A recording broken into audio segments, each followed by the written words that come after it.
I'm in the process of making a rolling tool cabinet. This is one of two tool cabinets I'm gonna have here in the shop. This one in particular is going to house the planer. I'm gonna hold them together using screws. The screws will be exposed, and because of that, I want them to be equal distance from each other. Now, how do we do that? And for that matter, how do we even divide things equally, especially without measuring?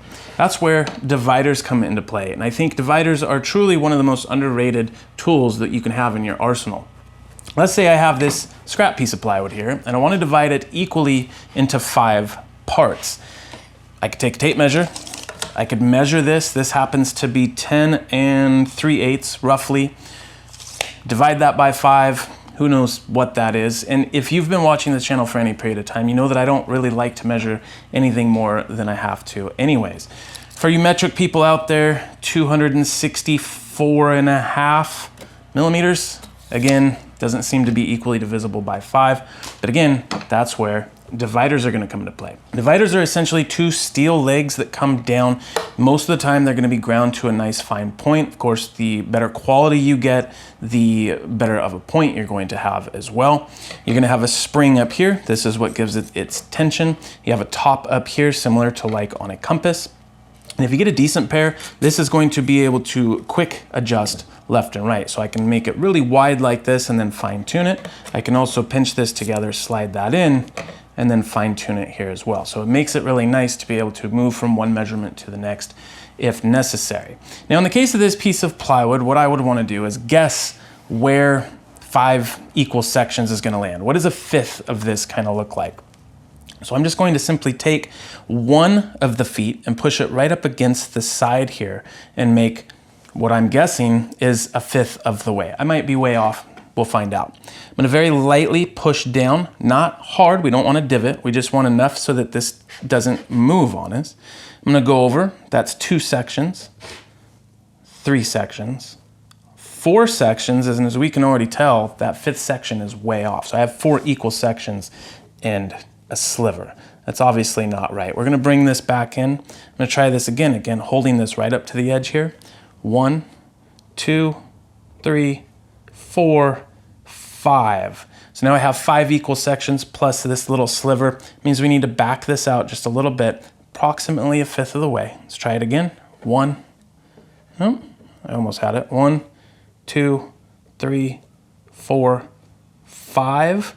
And if I wanted to dial it in even closer, I could. 1, 2, 3, 4, and 5, right on the edge right there.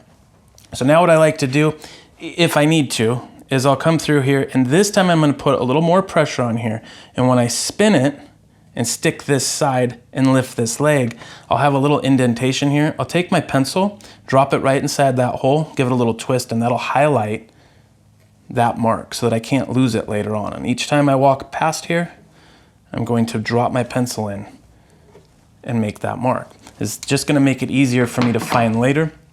Now, the other cool thing is that if I want to draw a line through here, I can simply take my pencil, drop it right back into that little mark, slide my square over, and draw a line. Drop it in the mark, slide my square over, draw the line. And now I know that this pencil line is exactly in the middle of that divot. We've essentially just broke this down into 5 equal sections. We didn't have to do any math. It took us a couple tries to actually figure out where a 1/5 is, but we got it, and it was actually pretty easy. Now, one of the other things that I use this for, and I use it for this more than anything, is for figuring out, like this project, where I want certain screws. So that's where having a second set really comes in handy. It's not necessary, but it is beneficial. You'll see people that lay out dovetails a lot with 2 sets, and that's so that they can do this exact same situation that we're gonna do here. In this project, let's say that I am, well, let's just say I'm using this piece of plywood here, and I'm going to screw this 3/4 inch piece of plywood down to another 3/4 inch piece of plywood. 3/4 of an inch divided by 2 is going to be 3/8. I'm gonna set, in this case, a Polini pocket rule to 3/8, and I'm simply going to draw a line right here.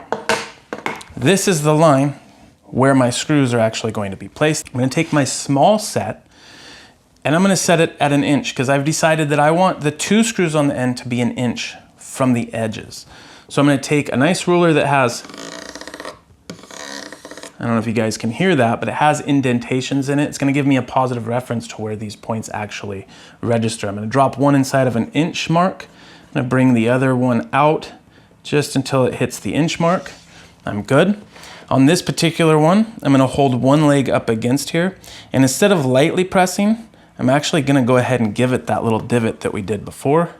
Then I'm gonna come in, I'm gonna highlight it. I'm gonna go to the other side. I'm gonna do the same thing. I'm gonna hold it on the edge here.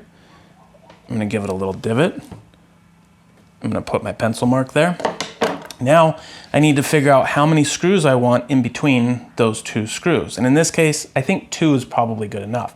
Now, if I put 2 screws here, that means I'm gonna have 3 sections, right? 1, 2, 3. So we go back to our original set of calipers. I'm gonna put one leg in here, just like this. I'm gonna guess what a third is, and I'm actually gonna bring this out a little bit. Okay, lightly press, 1, 2, and 3. I have a little bit more to go, so we're gonna widen this out a little bit. I'm gonna start it again. 1, 2, and 3. I gotta go a little bit more. 1, 2, and 3. And I overshot it by just a hair. If I'm really worried about it, I can back that off. You can tweak this until you get it 100% exactly the way you want, or you can get close like normal and just say, it's good enough. I think this is where I want to land right here. So now I can go back and I can push down a little bit harder and create that divot. And again, if I need to, I can highlight that divot with my pencil. Spin it around, highlight that one, and now I can take my square, drop my pencil in here, and just draw a little hash mark right here. We've already drawn the 3/8 of an inch line all the way across here. So we know now, based on each one of these little crosshairs, exactly where we want to recess our screws. So now we can start countersinking. And what's the best part about this overall? The best part is that now everything else just becomes that much easier. I take this, it's already set at 3/8, I don't have to mess with it. We draw our line. We have this already set to the right dimension. I come through here, give a little divot, highlight it, come through here, give a little divot, highlight it.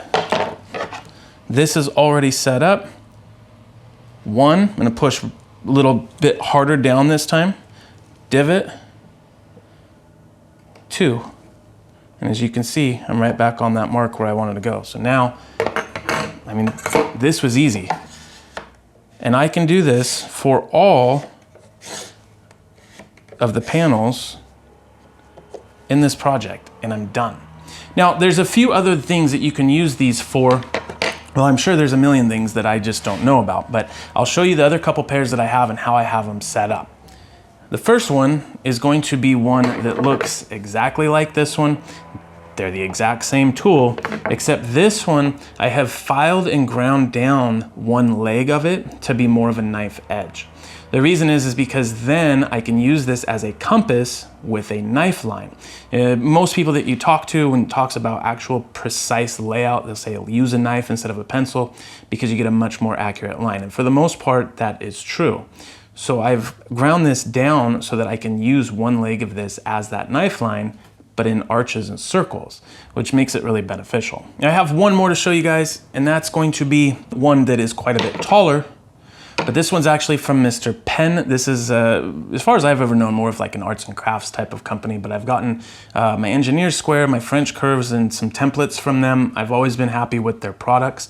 This is both. This has a spot for a pencil, but if you notice, the ends come down to a point, so I can still use this for calipers, but I also have a pencil, so I can draw a circle as well.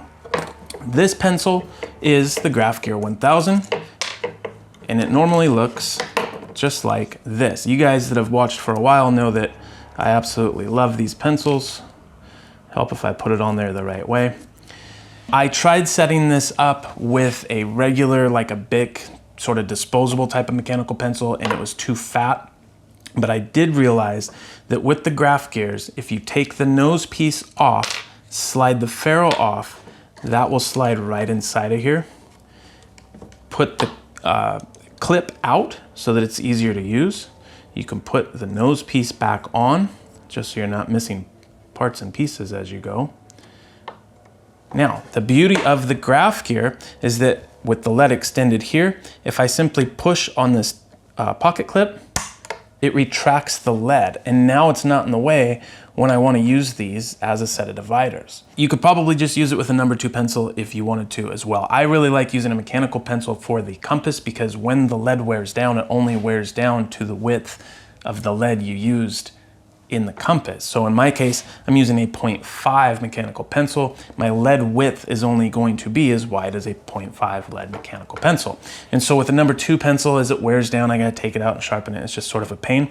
And so that's why I've done it this way. This, I think, works as a really good piece of kit for someone who does want to take advantage of having both the dividers and the pencil, but maybe doesn't have the space or just appreciates having one tool that does 2 different things. Those are dividers, that's what I use them for. This is what I'm using them for actually for this project, to lay out all these screws very symmetrically. And if you think about it, it's not just with maybe this shop project, but there's some points when you have mechanical fasteners that then have buttons or plugs, and you want those button and plugs because they're also exposed to be equal distance from each other. So just something to think about. That's all I got for you guys today. Thanks so much for watching as always. See you guys in the next video.